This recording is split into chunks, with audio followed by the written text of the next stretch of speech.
Kalau alat negara berarti yang memerintahkan aparat negara setinggi apa? Saya tidak tahu yang memerintahkan siapa, tapi fakta di lapangannya seperti itu. Kamu pilih Anies silakan. Saya pernah pilih Anies saat Sagup. Dibohongin, rumah DP 0%, mana? Orang yang memilih Anies itu akan masuk surga. Ya, orang yang tidak memilih Anies masuk neraka.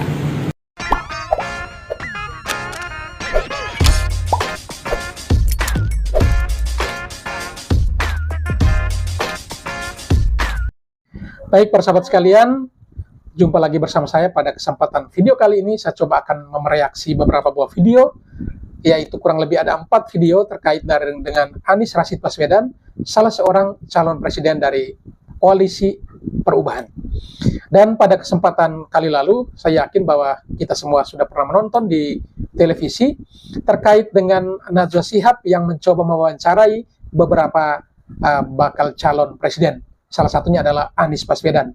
Dan pada kesempatan itu, Najwa Shihab mengejar dengan satu statement yang pernah dikeluarkan atau dilontarkan oleh Anies Rashid Baswedan, bahwa ia menduga adanya alat negara yang mencoba mengintimidasi orang-orang yang mendukung pencalonan dirinya. Dan saat itu Najwa mengejar, kalau memang alat negara, berarti apakah ada aparat yang mencoba untuk menghalangi dirinya? Dan aparat setingkat apa? Dan disitulah Anies tidak bisa memberikan keterangan lebih lanjut bahwa ia sendiri tidak tahu, tetapi dugaannya itu ada. Nah, ini kalau kita sudah berani menyatakan pendapat, statement di depan umum, harusnya juga sudah ada bukti konkret yang bisa dipertanggungjawabkan. Tetapi justru ya Anies ngeyel dan memberikan keterangan lain. Untuk tidak penasaran, mari kita saksikan video selengkapnya. Supaya tidak suzon, saya mau minta klarifikasi. Jadi yang Anda katakan adalah Anda menduga alat negara digunakan untuk mengintimidasi orang-orang yang membantu pencalonan Anda. Apakah seklir itu? Itu laporannya begitu. Alat negara? Laporan. Ya. Dan itu, kalau alat negara berarti yang memerintahkan aparat negara setinggi apa? Saya tidak tahu yang memerintahkan siapa, tapi fakta di lapangannya seperti itu. Dan saya mau tanya kepada diri saya dan kita semua, akankah kita membiarkan republik ini berada dalam rasa takut? Akankah kita membiarkan rasa kebebasan itu hilang? Saya rasa tidak. Ini adalah perjuangan kita dan saya mengajak kepada semuanya, termasuk pengusaha-pengusaha itu. Bapak jangan takut. Insya Allah kalau ada perubahan, kita akan buat negeri ini menjadi aman bagi semuanya. Nah, itu para sahabat sekalian ya, ketika dikejar dengan pertanyaan yang bertubi-tubi, yang namanya Anies tentu pintar untuk berkelit. Jadi bukan soal substansi pertanyaan yang harus ia jawab, tetapi dia harus berkelit dan juga meliuk-liuk dan sepertinya mengarahkan ya perhatian para hadirin dengan dia statement yang baru, yaitu ya rasa takut bangsa ini. Harusnya setiap warga negara memiliki rasa nyaman dan damai, bukan rasa takut. Dan ini sepertinya digiring dari pertanyaan pertama, statementnya sendiri yang ia katakan bahwa dia menduga adanya alat negara yang dipakai untuk mengintimidasi orang-orang yang berupaya untuk mendukung pencalonan dirinya. Tetapi ketika ditanya kalau ini menyangkut alat negara, berarti ada aparat negara yang memerintahkan. Aparat negara setingkat apa? Ketika ditanya, ia sendiri tidak tahu dan dia mengalihkan pernyataan atau pembicaraannya ke tempat lain. Nah, memang sudah seperti itu ya. Kamu pilih Anies silakan. Saya pernah pilih Anies saat Sagup. Dibohongin, rumah DP 0%, mana? Mana janjinya rumah DP 0%? Ya, ini rumah DP 0% kembali diungkit, kembali diangkat di permukaan ketika menjelang situasi seperti saat ini. Memang Anies selalu katakan bahwa pilihlah orang dengan melihat rekam jejaknya. Dan rekam jejak yang pernah ia tinggalkan pun kembali diingat dan diangkat oleh warga sendiri. Assalamualaikum warahmatullahi wabarakatuh. Ingat, tahun 2024 besok ya, bahwasannya orang yang memilih Anies itu akan masuk surga. Ya. Wah, orang yang tidak dong memilih Anies masuk neraka. Saya ingatkan, wahai kelompok-kelompok Anies, biar kamu lebih yakin, maka mati dulu. Nah, mati, nanti kalau sudah benar masuk surga, kamu WA. Baru kita milih Anies, ya, oke? Pernyataan seorang netizen ini cukup lucu dan kocak, sangat-sangat kocak ya. Jadi ia menyampaikan kepada para pendukung Anies karena menurutnya bahwa ya ada pernyataan dari beberapa pendukung Anies bahwa dengan memilih Anies maka akan mati masuk surga. Dan untuk bisa membuktikan memang sangat wajar pernyataan beliau bahwa untuk bisa buktikan itu ya mati dulu. Dengan mati dan terbukti masuk surga silakan PA supaya bisa yang lain juga memilih Anies. Memang pernyataan yang sedikit lucu tetapi sangat masuk di akal. Karena memang selama ini yang terjadi adalah ya para pendukung Anies justru menggunakan agama dan lain sebagainya untuk menggolkan Anies Baswedan ini. Bahkan ada salah satu kiai yang cukup ternama di Indonesia ini justru mengatakan bahwa ya Anies ini adalah Imam Mahdi dan Rocky Gerung itu adalah Rasulullah. Nah di sini kita bisa membayangkan bagaimana upaya sedemikian rupa untuk bisa meloloskan Anies dengan menghalalkan segala cara. Tentu warga sudah tidak bodoh lagi. Pasti akan bisa membedakan mana yang benar dan mana yang hanya sebuah bahasa marketing semata. Kepada gubernur, mantan gubernur DKI, ya, DKI Jakarta. Anies Baswedan dong kalau begitu. Kamu bandingkan apa lagi? Kepala negara, kamu aja nggak kerja di ibu kota Jakarta ini semasa jabatan Anda sebagai gubernur DKI. Apa yang Anda sudah torehkan untuk DKI? Rumah DP 0 rupiah?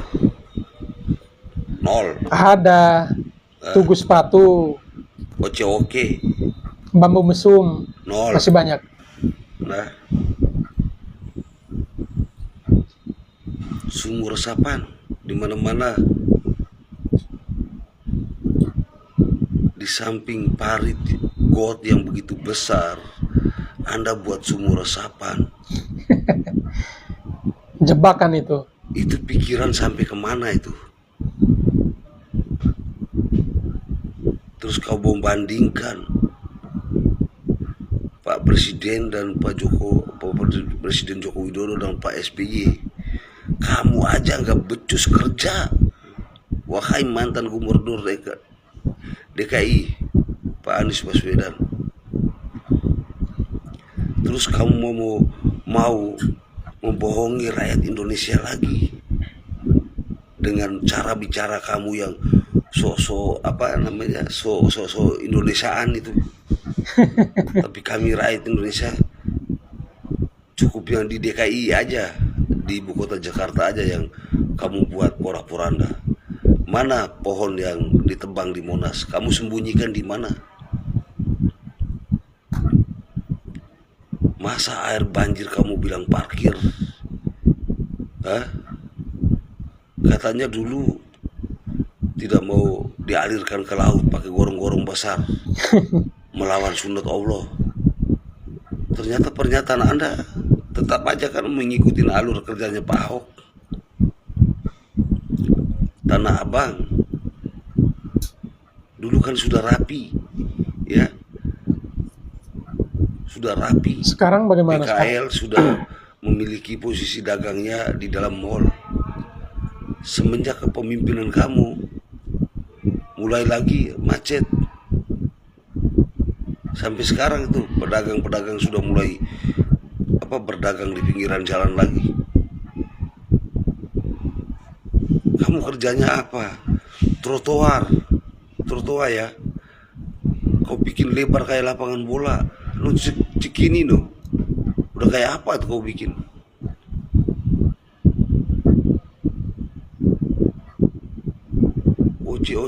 Oke mana?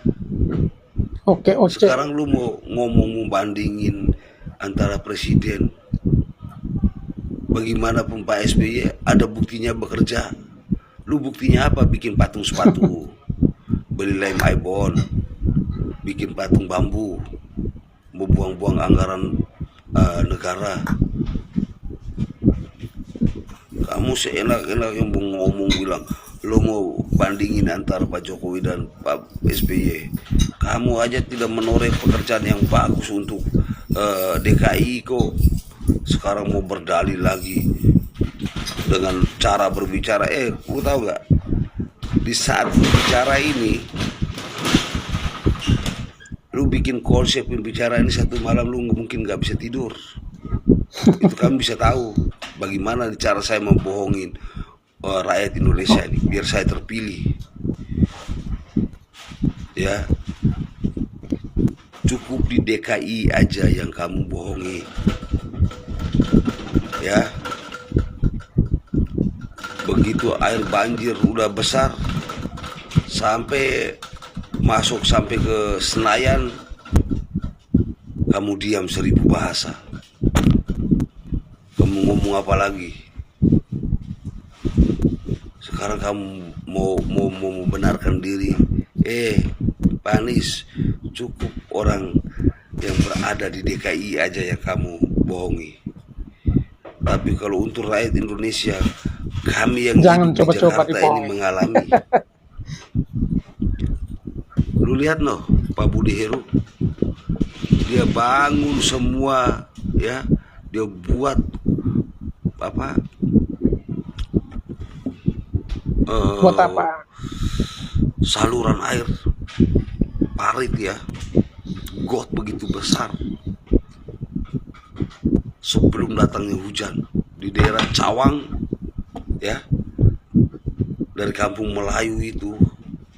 Pak Budi Heru sudah bekerja. Itu baru namanya orang yang punya ide, orang yang punya kemauan memimpin. Kamu DKI aja kamu gak bisa pimpin, kamu gak bisa benahi, bagaimana lu benahi rakyat seluruh Indonesia? Kau mau ngomong pakai apa?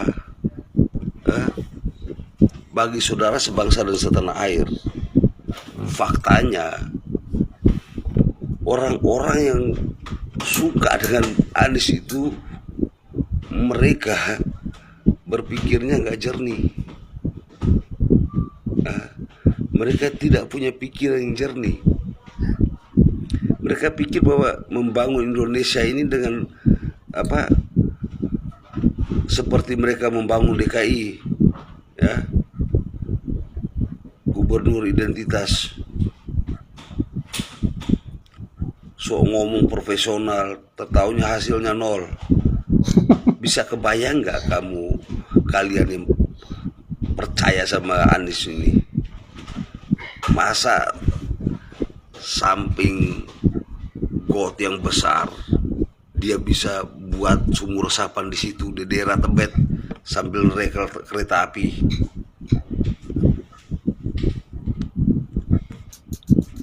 Jadi sangat parah. Jadi benar-benar parah dari saya dan saudara sebangsa dan setanah air, hati-hati. Lidah tak bertulang akan menimbulkan kegagalan ke depan. Pilihlah pemimpin yang berkualitas, yang bisa bekerja. Jangan pilih pemimpin yang suka hanya bisa omong, putar balik dengan bahasa-bahasa semua. Membenarkan diri tetapi sudah cacat di mata ibu kota Jakarta Pusat, DKI. Sudah gagal. Jadi jangan harap, ya, istana pun pasti tidak mengakui Anda, ya. Jadi tugas kamu pergi tutupin semua sumur resapan yang kamu bikin itu dengan uang kamu sendiri, ya, karena kamu gagal.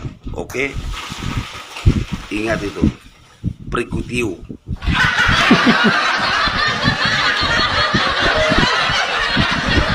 Tetap nomor 3 PDI Pak Ganjar Pranowo.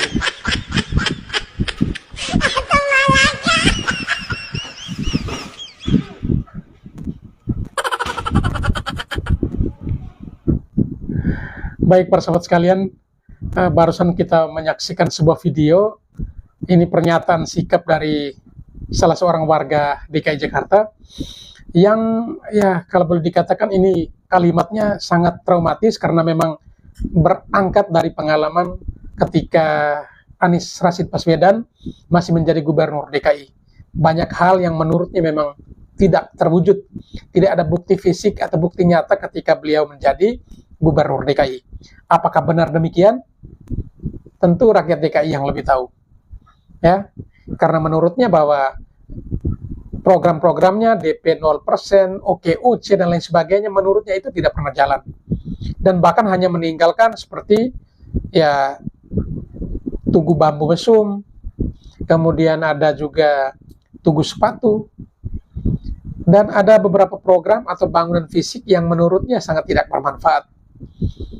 Dan bahkan sekarang beliau bersama Cak Imin justru membuat sebuah program yang sangat tidak masuk akal, di mana seluruh kendaraan, sepeda motor ataupun mobil dan seluruh warga negara Indonesia itu dapat subsidi BBM gratis, dan bahkan ibu-ibu hamil mendapatkan subsidi 6 juta rupiah. Nah, ini programnya memang sangat fantastis, tetapi tidak bisa dipertanggungjawabkan karena sumber dananya dari mana.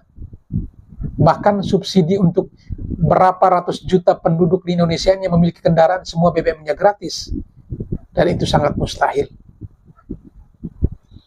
Biarkanlah rakyat yang menilai dan tentukan pilihan pada Pilpres 2024 nanti. Baik, para sahabat sekalian, barangkali ada yang mau memberikan komentar, silakan tinggalkan di kolom komentar. Dan yang mungkin yang membuat request atau memberikan request agar di video kali berikut, video apa yang kita akan reaksikan terkait dengan informasi politik di negeri ini. Silakan tinggalkan di kolom komentar.